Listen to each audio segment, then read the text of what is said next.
Hello, hello, hello, everyone, and happy Financially Lit Tuesday. So, back at it again with another Financially Lit Tuesday. Back every Tuesday at 6:30 p.m., bringing you news, tips, and tricks on how to wealth up. So, for those of you that are tuning in from YouTube, go ahead and subscribe to the Sipping Wealth YouTube channel and hit the notification bell so that you do not miss any Financially Lit Tuesdays. And then for those of you tuning in general, go ahead and drop a comment and hit the share button so that your friends and families could join in on the information as well. Because I'll be talking about business taxes today. So for anyone that you may know that has a business, this is definitely in their realm to go ahead and join in, tune in so that they could be more informed about what's going on in the business tax realm. There's a lot of legislation coming out. So like more than ever, a lot has happened within these past almost 2 years. And so more than ever, you do want to make sure that you have some information, some base knowledge as far as how taxes are work, right? So like I said, go ahead and drop a comment. Let me know who's tuning in with me. Say hey. And then, like I said, hit that share button. And so for those of you, I'm going to go over just a little bit of background information on how to go about filing your business taxes. Because there's a lot of new entrepreneurs out there. If you're a new entrepreneur, let me know. I'll go ahead and be like, yeah, I just opened my business this year, whatever the case may be. I want to know who's out there, who's listening with me. But yeah, so there has been a lot of new business owners. So I do want to make sure that I give some base information as far as taxation is concerned when it comes to business. So, because business taxes can be very intimidating and daunting, and like, I don't really know. I just know that I don't want to get in trouble with the IRS, or I just know that I don't want to get in trouble with the Department of Revenue. But I don't know how it works. So, but a lot of times, like as a business owner, you're more focused on the operations, like figuring out how to grow your company, how to best market your company. So the back end stuff like the finances and the accounting, the bookkeeping, all that, sometimes that goes to the wayside, right? One, that's why you have a great company like Grand Rev. That's why you get tuned in and plugged in to our bookkeeping so that you don't have to worry about that part of your business as much. But I do want to say that it can be very overwhelming for business owners. And I understand that. Even as a business owner myself, even though I'm an accountant, I still have to do the financial side of my business. So like I still have to do that bookkeeping and all the other stuff that all the other businesses that we help, I still have to do that as well for my own business. So just like you're worried about the marketing and things like that. So I could understand how time consuming it could be for you all as well. So unless you have $0 going out in and out of your business, like you're basically gonna have to do a tax return for your business, some kind of tax return. So just to give you some base knowledge as far as what kind of tax return are you looking at? Like, how do I do my taxes for my business? Do I do it separately? I don't know. So for my LLCs, my contractors, the 1099 contractors, sole proprietors, so you all are going to do your business taxes on a Schedule C. So, excuse me.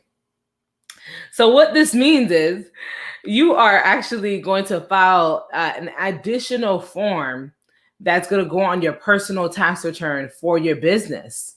So, and that form is going to account for, it's going to be like a mock profit and loss statement for your business. So the sales that came into your business, the expenses that went out, so whatever that's where you're going to be putting on the Schedule C. And that's for my LLCs, my sole proprietorships, my contractors, my 1099 employees. So even if you're a W-2 and you have a business, you're going to need that Schedule C. So do not separate your tax returns as a LLC, contractor, sole proprietorship. it's one return. I have a lot of people that come to me and they're like, yeah, I already submitted my personal return. So how do I do my business return? And it's like, well, we're going to have to file an amendment to your original tax return, right? So to avoid having to pay to do your taxes twice, in a sense, just just go about it the smart way. Make sure you do it right the first time, so that you don't have to pay more money, because now you have to go back and fix what was already submitted. So for my S corps, you're going to be filing a 1120S. So that is a separate tax return. This is separate from your personal return. Now, that tax return is still going to give you a form that you can put on your personal return. It's going to be a Schedule K to show that, hey, I own an S corp. So I own an S corporation.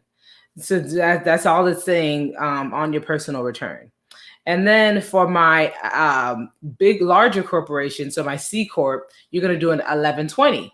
So the difference is 1120S is for your small corporations, 1120 is for your larger corporations. So those are separate tax returns. Those are separate from your 1040 for individual tax returns. For my partnerships, say you own a business with someone else or a few people, you have a separate tax return as well. So this is a 1065. But with the 1065, you have to report your portion of like your income that you receive from the partnership. So say on your partnership tax return, your 1065, you made $50,000, and it's the 5 of you. You know, you were college buddies and you was like, oh, we're going to start a business together. We lit and we made $50,000 this year. Okay. So now that's $10,000 each. So what happens is when you file your partnership return, it's going to give every partner a Schedule K. And on that Schedule K, it's going to say, hey, this partner, so Wadleen made $10,000 in income, an additional income that she needs to pay taxes on because of her partnership. So now you have to take that and put it on your personal tax return. So when it comes to business, it makes more sense to make sure that you file your business return first. If you have a business, file it first and then file your personal return to alleviate anything that, to alleviate having to go and amend your personal return, because a lot of it has to be reflected on your personal return. So depending on your business structure. So just make sure. Hey, MJ. Hey, what's up? Thank you. I appreciate it. Thank you for tuning in. And hey, Arthur. I'm so glad you're back. My C Corp. Yes. yes. Thank you for tuning in, Arthur. Can't wait for the brunch. So,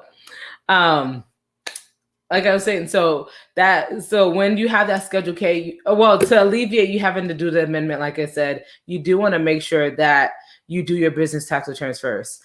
Business return, your corporation, your S corps, and your partnership returns, because they need to be reflected on your personal return, they're due first. So the deadline for your S corp and partnership returns is March 15th.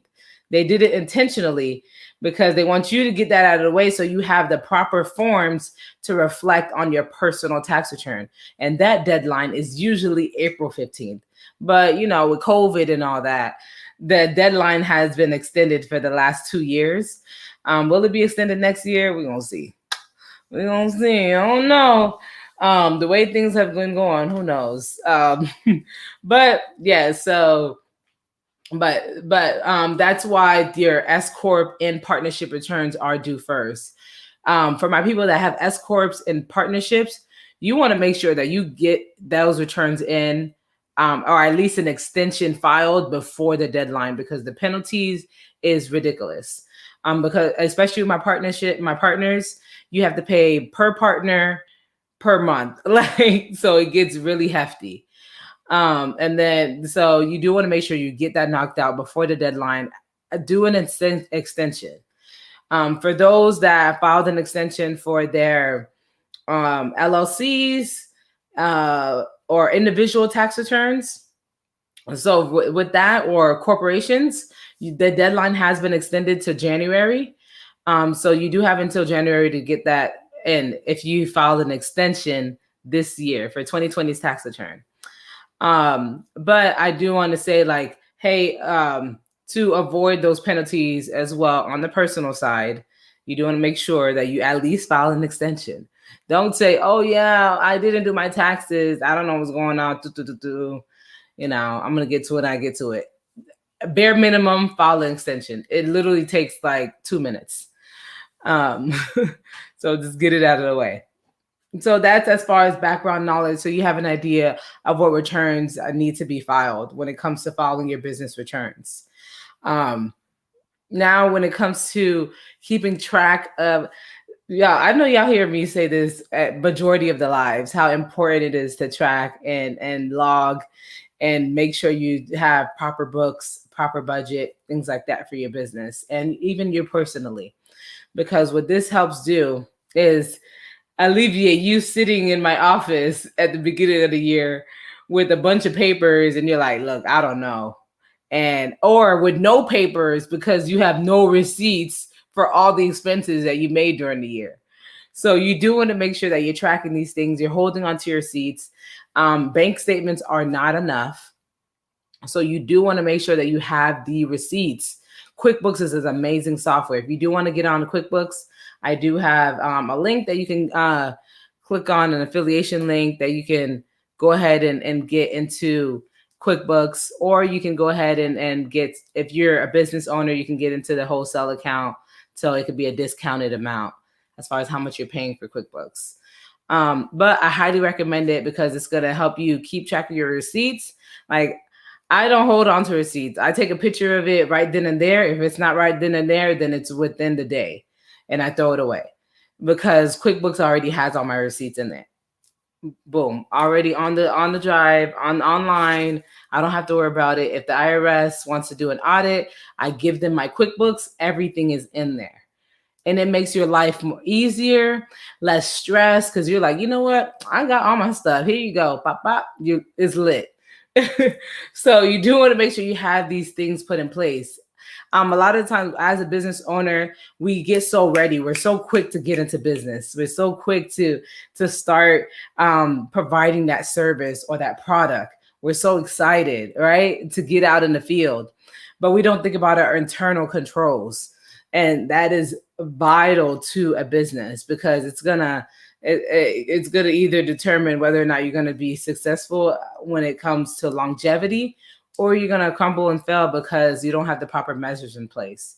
And then it can help you with saving a lot of money, because if you're making these mistakes and it's costing you money, now you have an employee that came on, you didn't have the proper measures in place, now you spent more money, so just making sure that you do an analysis on your internal controls to get a good idea of whether or not you're fit. My C Corp. Okay. How does QuickBooks get it? Get the receipts or get the transactions? So, salutations, sister. Hello. Thank you for tuning in. Hello. So yes, I'll wait for, okay, the receipts. So QuickBooks gets the receipts through the app. So you're actually taking a picture of the receipt, the physical receipt. If you have it in your email, then you can actually send the receipt directly to QuickBooks from your email. But you're actually putting the receipts into the software. So it's you just click the button, snap receipt, but you take a picture of it, and now it's in the software.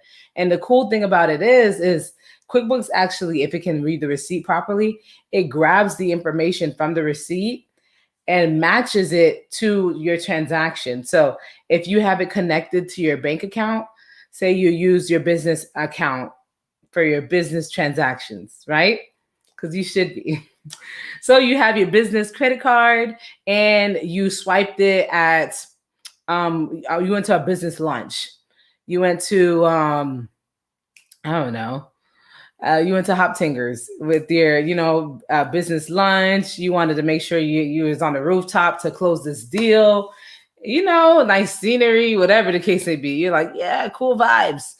All right, now you swipe your business credit card and you take a picture of the receipt using the QuickBooks app. What it does is it matches those transactions together. So now you have an entry there that says, hey, I use this money out of my business account, and it has the matching receipt. So it just makes it a lot easier. You don't have to stress about the IRS coming and you not being able to provide the proper paperwork, or the Department of Revenue coming and you don't have the proper paperwork, because it's all in the software. You just hand over access, send it over to them, and that's it. It really makes QuickBooks should be paying me for all this information I give right now, but but it really helps small business, making small business ownership, like running it the financial side, a lot smoother. But yes, if you need assistance with it, I do an onboarding session for QuickBooks to help give you a basic knowledge of QuickBooks. And then if you're just like, hey, I want to hop into the software, but I don't want to pay $70 a month for it, then I do have a discounted version. So just reach out, let your friends know, all that good stuff. Cool. So information that you need to know. Ooh, the time is flying by. Okay, do we get QuickBooks as a perk for being grandma? Yeah. So QuickBooks as a perk. So you get a discounted QuickBooks as a perk. Not like, hey, here, I'm gonna throw in QuickBooks. But but you do have like I'm able to give you a discounted version of QuickBooks so that you don't have to pay like a 70 or 90 or whichever like tier you're going for version of QuickBooks. I know they do like 2 months free and then you pay after that. But yeah, those are the options as far as that, the QuickBooks. And so after you've been on QuickBooks, you're good, or you have an Excel sheet with all your expenses and income. If you do need a checklist as far as taxes go for business owners, I do have a checklist. So we can send that out to you if you're like, hey, what should I be looking at, like as far as information needed for my taxes? We do have a checklist. So you can reach out to us, send us a direct message, DM, send us an email, give us a call, numbers on the screen, for that checklist. So to give you more of an idea of what to look at as far as what's needed for your taxes. And this is things that you should keep in mind during the year. You shouldn't wait till tax time to be like, all right, so what do I need? Because by then, now you're going to spend a bunch of time trying to get all those things together versus throughout the year, you're compiling these things. Another thing, so you definitely are going to need, of course, the taxpayer, your current address, as far as making sure your address is current with the IRS. As a lot of people already felt it when it was time for the stimulus check and their address wasn't right. And they're stressed because they're like, where's this check going to be mailed to? You do want to make sure that you're giving your current address, an address that you want the IRS to send information to, because they can send information throughout the year. You don't even, sometimes they're requesting more documents. If you have been waiting on your taxes for ages and you're like, what is going on? Or I have heard no word. They're probably sending information, but to the wrong address. So making sure that you have the current address, correct address on file with the IRS is crucial. Something that a lot of people don't know when it comes to the IRS is that you actually have a portal on the IRS website. Very easy to get into. You just have to verify your information. So you just go to irs.gov, and then you're going to go to view account or view records. So once you view your records, go into that database. It's going to ask you some personal questions to verify you. And now you're in your IRS account. With that IRS account, you can see how much money, you can pull all your transcripts from all the years. Well, no, it goes back about 7-8 years for the most part. But as far as you can pull all the transcripts from all the taxes that was filed under your name. You can pull all the income that was reported on your behalf to the IRS. So any agencies, any businesses that reported income that they gave to you on your behalf, you can pull all that information. You can literally pull everything that the IRS has on you. Well, just about on that portal. You can see if you received the stimulus, where the stimulus went to, how much of it you got. Like if you owe the IRS, you can make payments through the portals. You can see how much money you owe and for which years you owe it. You can literally see, get your information. So a lot of times people are like, man, I got to call the IRS. Dang it. You probably don't have to call the IRS. Just go on irs.gov, go in your accounts, and you can pull literally a lot of your information. As a tax professional, I'm able to pull transcripts as well. So if you're like, hey, I need more information, we can send over a power of attorney, I can pull the transcripts. But that's the easy way too, just logging into your portal. Really simple, really. Oh, no problem, Arthur. Oh, Anne Marie. Hey, Anne Marie. Hey, what's up? This is lit, right? Financially lit. Char, hey. Hey, yes. If you need a checklist, we can send it out to you as well. Hey, Autumn. Hey. Alrighty. So, like I said, with the checklist, if you need it, let me know. IRS portal, make sure you get in there. Even if you don't need it right now, I would just go in the IRS portal, take a look around. If you haven't filed taxes within the last 3 years, then your portal won't be alive, if for lack of better words. So you're gonna have to reach out to the IRS. But as soon as you send the current tax return, you should be able to use that information to log into the tax portal. Any questions? Any questions at all? Feel free to let me know if you have any questions. I am a witness that Grand Rev is the bomb. Thank you, Arthur. I appreciate it. Yes, let me know if you have any questions about business taxes. We do have a tax course that's out right now at learntaxcourses.com. So if you're like, hey, I want to learn more about taxation, then the basic course is definitely for you, because we go over a lot of the basics of taxes, which I highly recommend. For my people that are like, hey, I want to learn how to do my own taxes, or I want to learn how to do taxes for other people, then you want to go to the advanced version, or your S Corp amendments and other things, as far as how deep or how much you want to learn when it comes to taxation. So I highly recommend the courses. Of course, we created it. Grand Rev created the courses, but we created it for a reason, because a lot of people are spending a lot of money on taxes, and the government is definitely trying to replenish all the money that was given out due to the pandemic. So there's going to be a lot of tax bills, a lot of changes when it comes to taxes. Biden's working on a few plans right now as far as how he wants to go about taxation. So learning about taxes to help decrease the amount of money you're paying is important. And then if you're like, hey, I want to help my family and friends, and I kind of want to do it on my own, then go ahead and go for the course as well.